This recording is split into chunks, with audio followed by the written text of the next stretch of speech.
Brought to you by Hyundai. Experience the all-new Hyundai Santa Fe.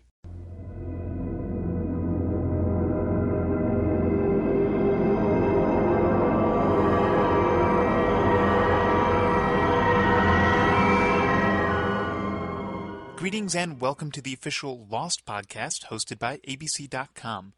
This, sad to say, is the ultimate podcast of 2006, and though we're a little bit later than anticipated, we're back with executive producers Damon Lindelof and Carlton Cuse to rehash the episode I Do. Or at this point, I did, and I liked it. But fear not, Lost will be back in February with a batch of all new shiny episodes for you to unwrap. And until then, speaking of unwrapping in the holidays, feel free to enjoy episodes of Lost on ABC.com while sitting around a fire sipping hot chocolate made from melted Apollo bars. Here now are your formerly lost, but now they're found, Pod Squad.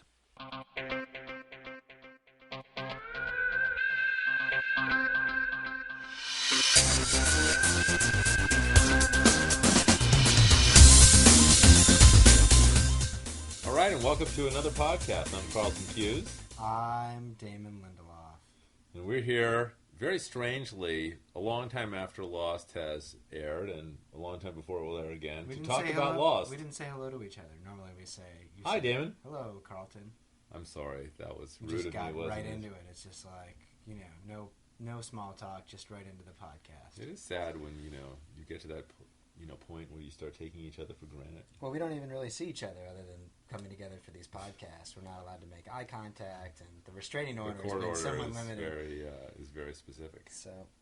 So anyway, well, here we are, and we're going to finally, after quite a lengthy wait, rehash I Do, which was our fall season finale. yes, And, so this is the ultimate podcast as opposed to the penultimate podcast from last time. This is the last podcast you will have to endure in 2006. And then there will be a new one for 2007, I suppose. At least one. I'm excited about that. Oh, I can tell. You're practically jumping out of your chair. So, I do. It feels Thank like you. it was so long Oh my God, ago. that's great. Well, We'll have to go to Canada, though. Not really. Well, if you want it to be legal. I'm like Kate. I don't... I'm looking for some sort of marriage segue. Help me out here. Okay, let's talk about Kate's marriage. Yeah, great. How did you come to cast Nathan Fillion as Kevin? Is this a nod out there to all the Firefly fans? Well, it's not a nod to the Firefly fans as much as it is an acknowledgement that Nathan is an awesome actor who we really loved in Firefly, and we're big sort of Whedon fans over here, and both in that series and in the movie Serenity. I think Nathan's, a really affable, awesome actor, and and looking for someone to believe that Kate had actually married, settled down with, and you really only have those 5 scenes with them together. We needed somebody really good and kind of fun and intelligent, and he was just all those things. So we offered him the part, and he was very nice, and he came in and met with us and took it. Yeah, he was great. We really were happy with how that worked out, and he was also great in Firefly. That was, I guess it wasn't really a shout out, but certainly his work in that show influenced our choice of hiring him. Yes, it gives us that geek cred that we always strive for. You already have a lot of geek cred, though. Yeah, but you can never have too much geek cred, I think. Yeah. Can you? Well, probably. Well, we're certainly flirting with whatever that limitation may be. Right at this moment. Gotta get the rust out of this podcast here. It is. It's a little rough, We gotta kind of get some energy. Exactly. Well, we should be doing them every week, even if we have nothing to talk about. We're actually... We were going to be doing Daybreak podcast. That was going to be the plan, wasn't it? Yeah. That would probably not go down too well. It probably wouldn't. But that's because I don't really know what's going on in Daybreak. I'm actually loving Daybreak right now, to be completely honest with you. It's kind of a shame that more people aren't watching it. It's very hard if you have a serialized show and people don't actually get hooked in. It's depressing because you get hooked in, and then it's like they're not going to, he's going to... Tay Diggs, my fear is that he'll never get out of that day. Yeah.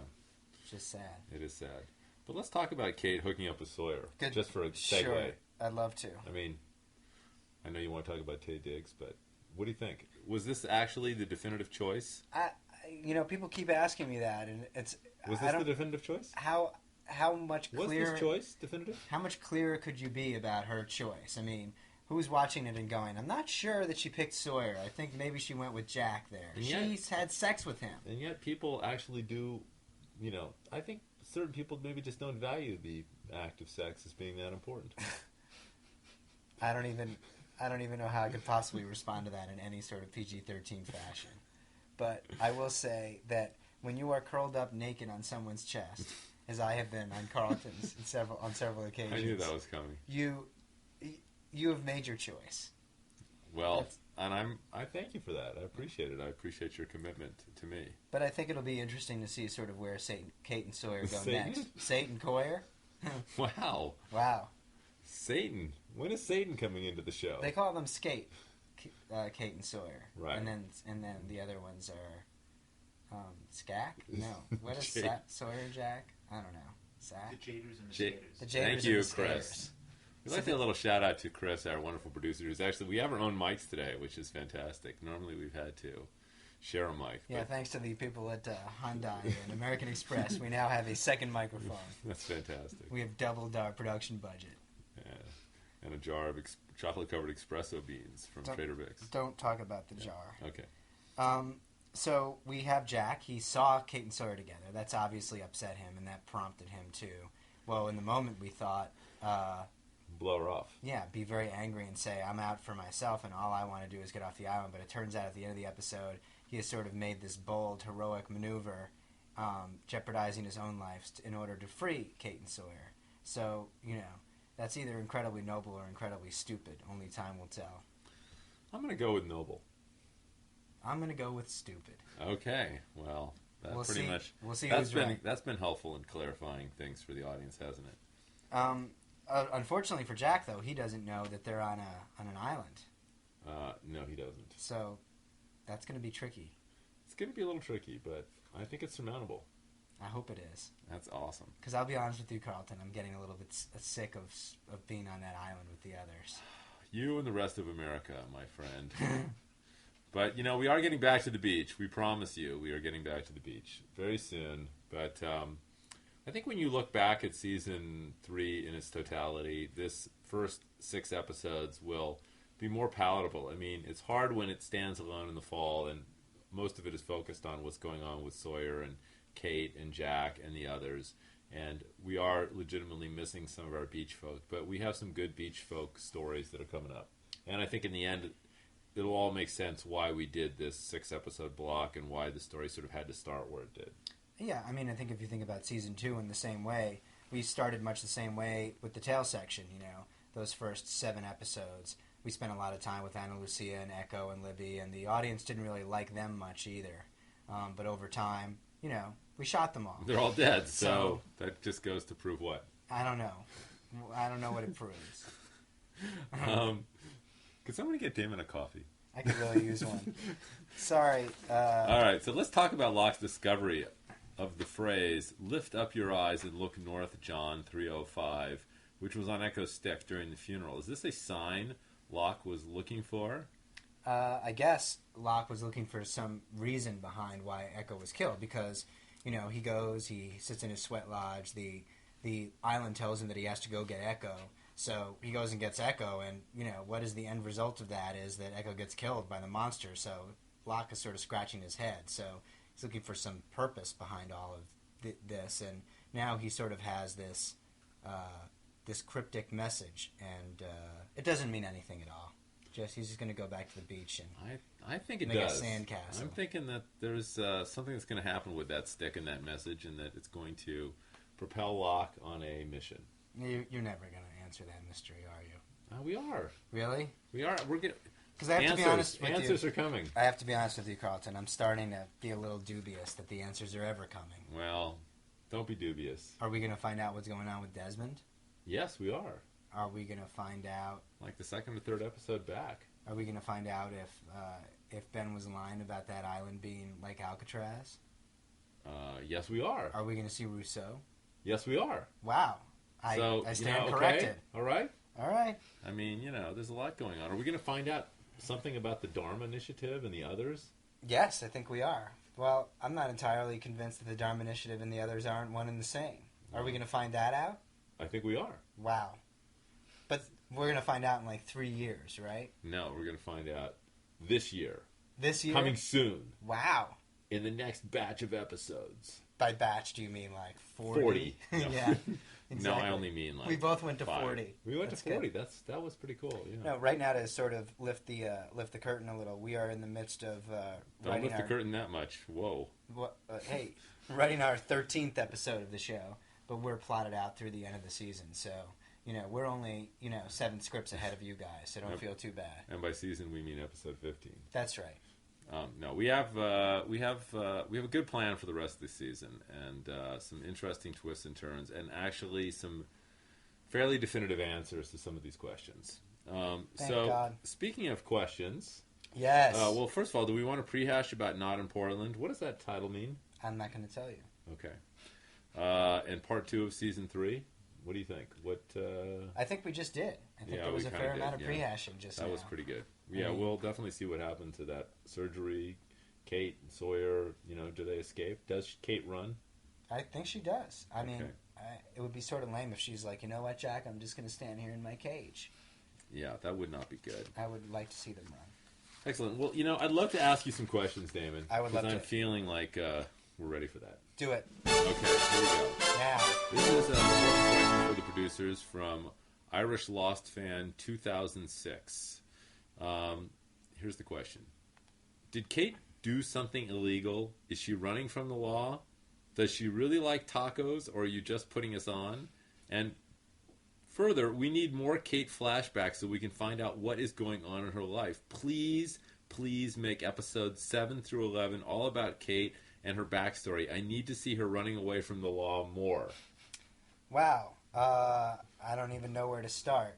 I guess buy season 1 and season 2 on DVD would be a good place to start, because obviously we've done many stories already with Kate where she's doing precisely that. I guess if you blow your father up, that might not be an illegal act as much as having sex with someone doesn't mean you're necessarily committed to them. Well, you did say this question is from Ireland, right? Well, I said it's from an Irish Lost fan. It could be an Irish-American Lost fan. Well, it's apparently blowing patricide via explosive is not illegal in Ireland. So, okay. Yeah, Kate blew her father up.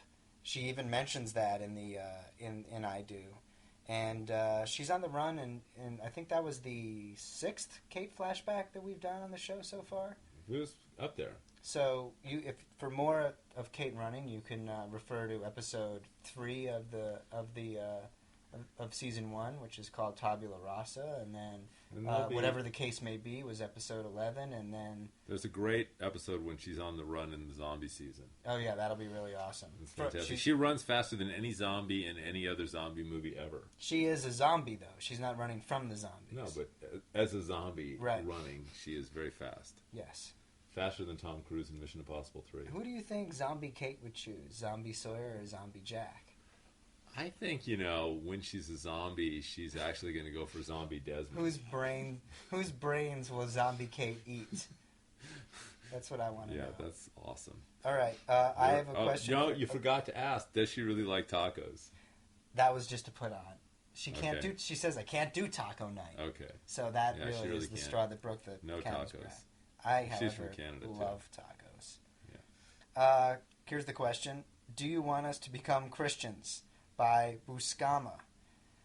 This is a multi-tiered question here, Carlton. I'll answer the first part is yes. Why is there so many talking about religion in Lost? And why is there a focus in Christianity? Do the people who make Lost and produce the show want to make people convert to Christianity? The last episode was mainly about religion. Even Ben asked, do you believe in God? By the way, only Christians believe in God. If you want Lost to be an international success, you need to avoid religion. By the way, I like the show because it does always make me think. Peace. Wow. So, in terms defend of yourself. I don't even know where to start. Maybe I should start by saying, as a person who is Jewish, do you believe in God? I do. So I think that kind of takes care of that. That swipes away one aspect. Rumor has it that also that also Muslims believe in God. They just have a different name for him. Correct. Or her. And I would say that, many other religions also kind of believe in God in one shape or form. Right. So Catholicism. Yeah, there's a fair amount of Catholicism in the show, but we had a priest on the show. We had a priest on the show, and I think the priest's demise, Mr. Echo's demise, was very much wrapped up in his sort of sense of spirituality, which was very informed by his Catholicism. And we also, I think the Bible is a big source of inspiration for us. It's a pretty popular book. By inspiration, you mean we rip it off at every possible opportunity? Absolutely, exactly. Like I said, it's a pretty popular piece of work. Excellent. Well, we think that the show is spiritual and, and lives in a spiritual space. And, Lost has always been more of, it's not just that they're lost on an island, but they're also sort of lost in their own lives. And we're not preaching or promising, or trying to convert anybody, but we do like the idea that, these people are all connected, that there is sort of a sense of, higher power at work, and we try not to call it anything, but obviously the characters see it through the prism of what their own experience is, and if they were Christians or Catholics or Jews or Muslims, then, in the same, we've seen Saeed pray, for example, in the finale of last year. He Right. has his prayer rug out, and when he's on the boat before he goes to war with the others. So, we just like that idea. We're not trying to make any sort of grandiose statements. Not about a specific religion, but just the idea that spirituality is an important part of human existence. Wow. There you go. I just wanted to ask a hard-hitting question because we're always so goofy. Okay, well here's a hard-hitting question from B Marsh 3286. Nice. Is anyone sure Lost will return for season 4? Sure? Yes. I don't know. I think that there's always a realm of possibility that we make such catastrophically bad creative choices in the next 16 episodes that everybody who watches the show stops watching the show. But that's not too likely. One would hope that we don't do that. No, I think there will be. You're pretty safe to assume there's going to be a season 4 of Lost. At least. At the very least, there will be a season 4 of Lost. And if there isn't a season 4, how can we ever get to season 7, the zombie season? Exactly. Now, so here's my real question, which Please. is from Laura Lee G128. That other one wasn't even actually a question. Just a fake question. It was just a question I had. Confirmation question. I love your show, but more and more lately, you guys are insulting our intelligence. A second island? So I guess when Saeed, Jin, and Sun sailed around the island to see where Jack, Michael, and Kate et al. Were going, they just happened to miss seeing this other island? Or when Jin, Sawyer, and Michael sailed off at the end of season 1, I guess they didn't get far enough away to spot the second island? Or when Shannon died and Saeed went off and found the French lady? Any of this ringing a bell? Shall I go on disproving that a second island can even exist? I hope that this will be... Please. I hope this will be Ben fooling Sawyer somehow, because that would be better than thinking you can insult our intelligence. Wow. I don't want to insult your intelligence, but at the same time, I would argue that the island that we've been on from the very beginning is very large, and it would, if you know anything at all about geography, it is wildly possible to sail 3/4 of the way around our island without ever seeing a tiny little island only 2 miles offshore, that's like the size of Alcatraz. That's right. That's like saying from anywhere in the California coastline you can see Alcatraz, which in fact is ridiculous. Right. Or even Santa Catalina, which is a huge island 26 miles offshore. You can only see it in a very limited, from a limited range. So to answer the one question that you did have in there, yes, I would like you to go on disproving the existence of that island. And if you can do it before the season premiere, we'll have to do some radical rewriting. Because there is, in fact, a smaller island off the coast of our main island. It does really exist. And we like that island. We like it a lot. As a matter of fact, I like to call it Damonville.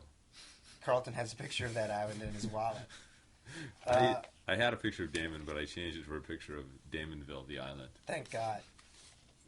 Carlton, the next question is very long, and there are 4 parts to it. I've selected the 2 that I like the most. Okay. You guys are charismatic geniuses is the subject heading by Future Desmond. Can we just stop there?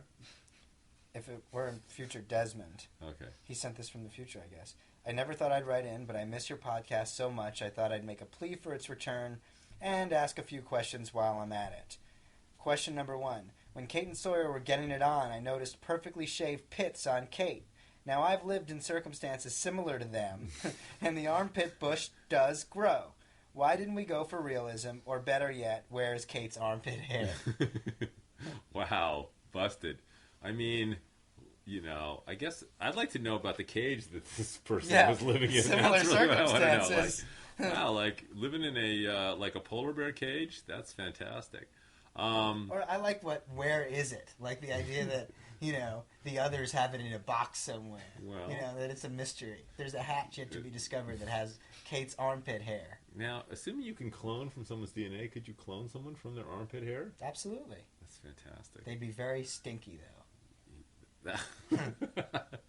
That's like season 8. There's just the armpit hair clone versions that come after, and they wipe out the zombies. Yes. That's awesome. That's good.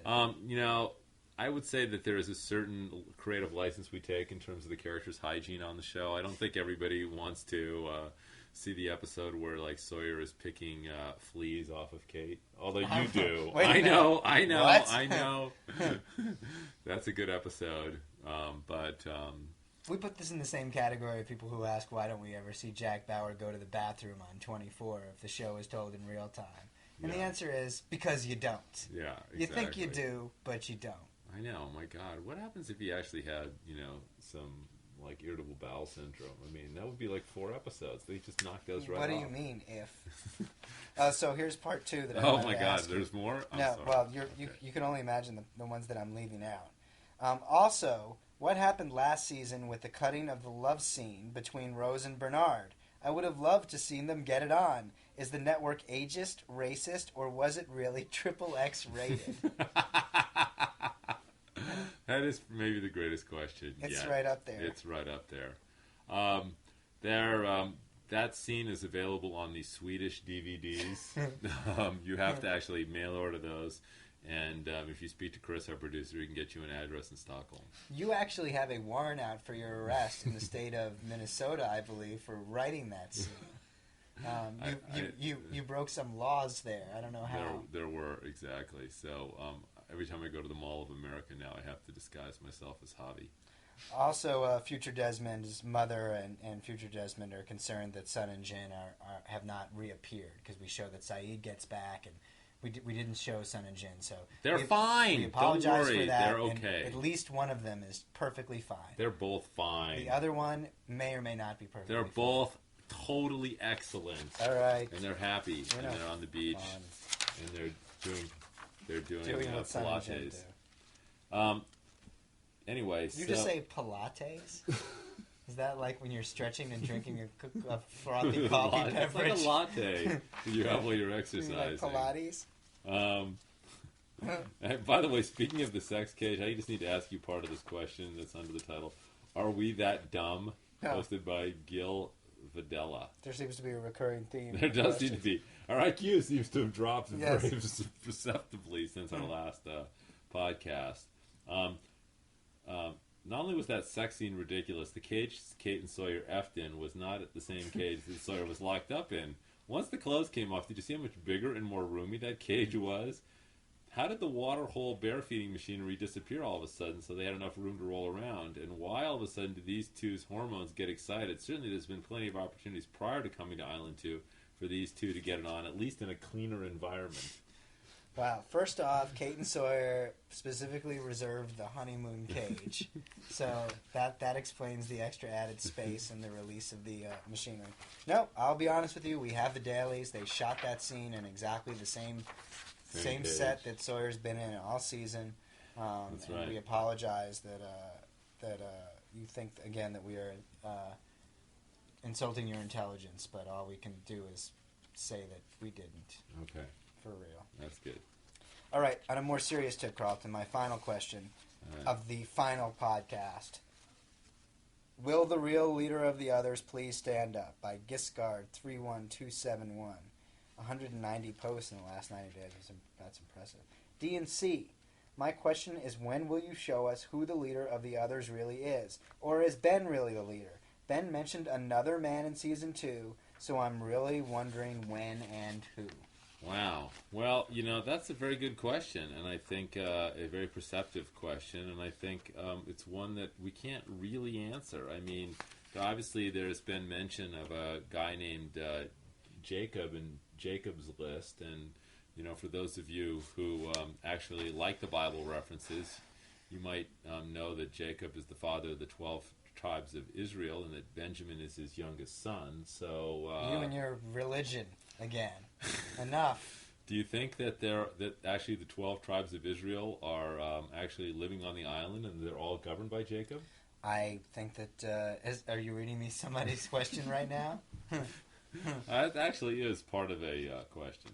That part is part of a question. So you're dodging right now. You're not going to say Ben isn't the leader. You're not going to say there's another leader. You're just saying this Jacob character is very interesting. We should keep our eyes peeled. I think that would be a very good way to say it, Damon, and I don't think I could say it any better than you just did say it.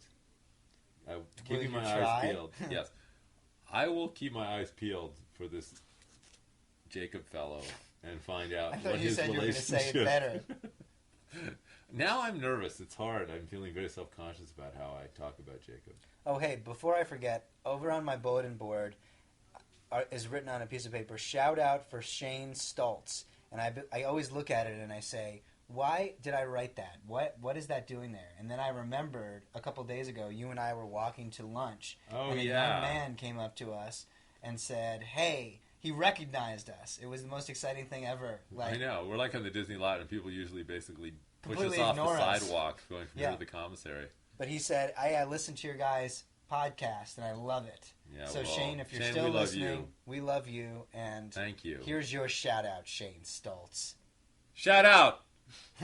Is there a shout-out? Is there any shout-out music? Shout-out music? I think Chris's ears were just damaged there. It's the new microphones. Badly. Okay, can I ask you one final question? This is a pretty easy one for you. I suppose. Ben, Linus, Michael Emerson. What a great character. I really do love to hate him. I hope he will be around for a long, long time. Emerson, the guy who plays him, keeps me glued to the tube. Excellent. This was one for the Bad Guy Hall of Fame. You're not going to let him die on that operating table, are you, Damon? No. Okay. He will, however, die in a tragic fishing accident 2 episodes from now. That would be the very definition of irony. Yeah. Well, listen, we are happy to be back.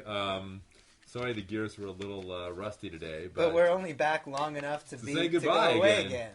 But, maybe we'll pop out with another podcast at some point here and kind of we can prehash episodes that we're writing. Or not. I suppose we could. Yeah, or we could talk about Daybreak again. I like talking about Daybreak. Or Heroes. I love Heroes. Or Studio 60s. Also love. 30 Rock.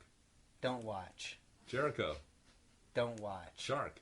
Don't watch. Anything else? Me and the Boys. No. I hear it's good, though. Reruns of Sex and the City. Yes. Love it. Howard Stern. Every morning.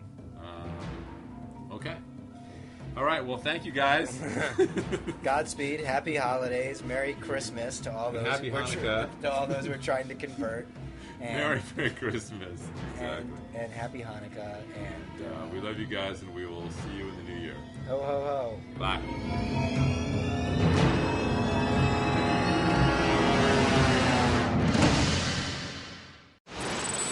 You're hearing the sound of America's most advanced assembly plant. But Honda and Toyota are only hearing footsteps.